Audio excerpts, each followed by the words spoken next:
ഇന്ന് തന്നെ ഡൗൺലോഡ് ചെയ്യൂ. കാണൂ നിങ്ങളുടെ ഫേവറേറ്റ് ഷോസ്. ഞാൻ ട്രിപ്പ് പോകുന്നുണ്ടല്ലോ, നല്ല സൗകര്യമായിരിക്കും.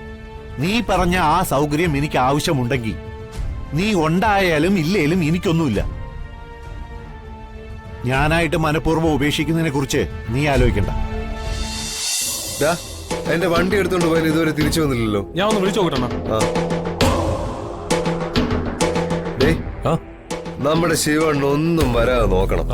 നമ്മുടെ സ്വന്തം ആളാ. ശരിയണ്ണ.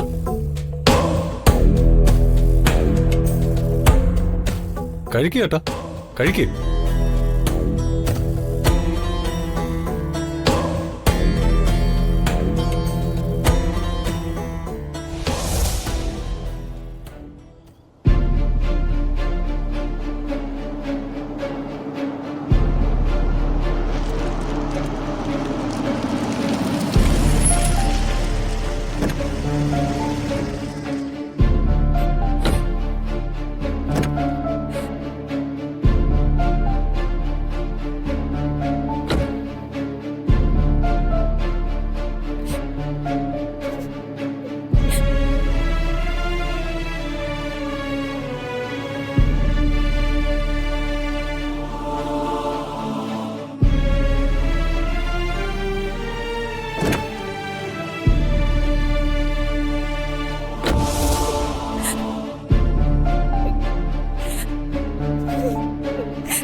അച്ഛനെ കാണാനില്ല.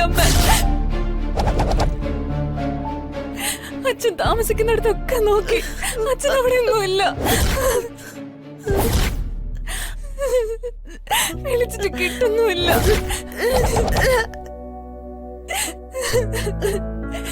എന്റെ ദേവി, എന്റെ അച്ഛൻ എന്തു പറ്റി? ഒരാപത്ത് വരുത്തില്ല എന്റെ ദേവി. എവിടെയാണെങ്കിലും എന്റെ അച്ഛനെ കാത്തോളണേ.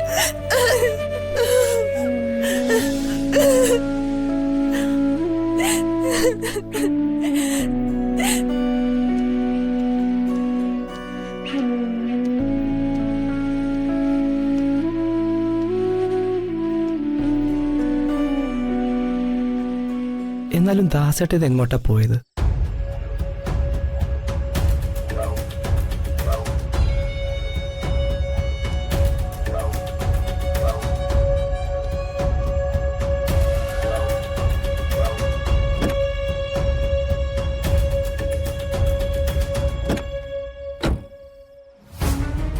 നരേന്ദ്രേട്ടന്റെ വണ്ടിയല്ലേ അത്? അതെ, അത് തന്നെയാണല്ലോ. പുള്ളി എന്താ ഇവിടെ?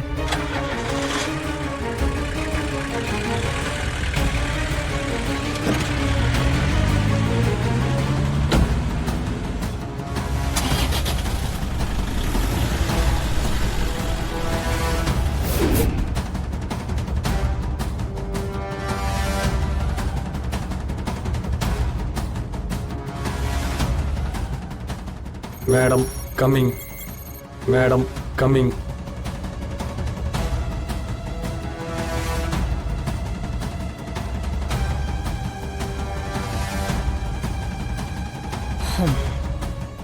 കണക്കൊക്കെ കറക്റ്റ് ആണല്ലോ അല്ലേ? തെറ്റാൻ വഴിയില്ല. ഞാൻ സൈൻ ചെയ്ത ഫയലല്ലേ അത്? വെറുതെ നോക്കിയെന്നേ ഉള്ളൂ. ജീവിതത്തിൽ കണക്കുകളൊക്കെ തെറ്റിയവരുടെ ഫയലല്ലേ. അപ്പോ ഇതിലും തെറ്റുകൾ വല്ലതും വന്നിട്ടുണ്ടോന്നറിയാൻ വെറുതെ നോക്കിയെന്നേ ഉള്ളൂ. പറഞ്ഞത് എന്റെ കാര്യമാണെങ്കിൽ എനിക്കിപ്പോഴും ഒരു കണക്കും തെറ്റിയിട്ടില്ല. ജീവിതത്തിലായാലും പേപ്പറിലായാലും. പിന്നെ ചെറിയ ഒരു വെട്ടിത്തിരുത്തൽ വേണ്ടി വന്നേ ഉള്ളൂ. 2 തവണ മാത്രം. അത് ഞാൻ കാര്യമാക്കുന്നില്ല. അത് ഞാൻ കാര്യമാക്കാത്തതാണ് എല്ലാവർക്കും നല്ലത്. ഞാൻ ചിലപ്പോ നാളെ ഒരു ബിസിനസ് ട്രിപ്പ് പോവും. നാളെ അല്ലെങ്കിൽ മറ്റന്നാൾ. എവിടെ? എന്ത് ബിസിനസ് ട്രിപ്പ്? നാളെ ഒന്നും പോണ്ട. ഞാൻ പോകുന്നുണ്ട് എന്നാ പറഞ്ഞത്, പൊയ്ക്കോട്ടെ എന്നല്ല. അനുവാദം ചോദിക്കാനുള്ള ബന്ധം നമുക്കിടയിലുണ്ടെന്ന് ഞാൻ വിശ്വസിക്കുന്നില്ല. പിന്നെ പറഞ്ഞത്, ആരെങ്കിലും എന്നെ ചോദിച്ച മറുപടി പറയാൻ വേണ്ടി മാത്രം.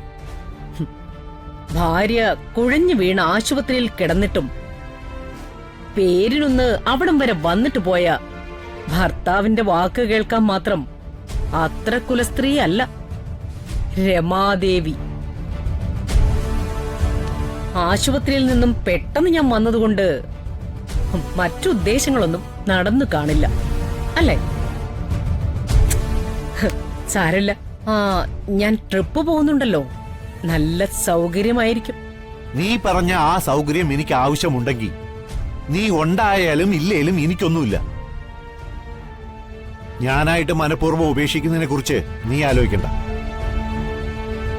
പിന്നെ ആശുപത്രിയിൽ വരാത്ത കാര്യം, അസുഖം അഭിനയിച്ച് കിടക്കുന്ന ഭാര്യയുടെ അടുത്ത് ഭർത്താവ് വേണമെന്നില്ല.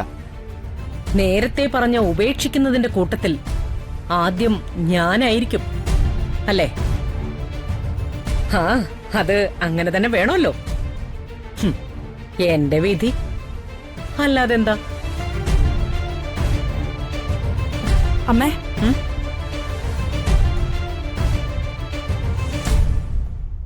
അകത്തോട്ട് വന്നോട്ടെ.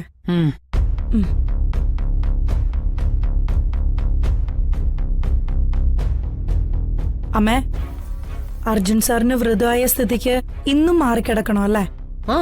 മാറിക്കിടക്കണം. അർജുൻ 10 ദിവസം വ്രതത്തിലല്ലേ? അത്രയും ദിവസവും നീ മാറിക്കിടക്കണം. നേരത്തെ എവിടെയാണോ കിടന്നത് ആ മുറിയിൽ തന്നെ കിടന്നാ മതി. സംശയമൊക്കെ തീർന്നെങ്കിൽ നീ ചെല്ല്.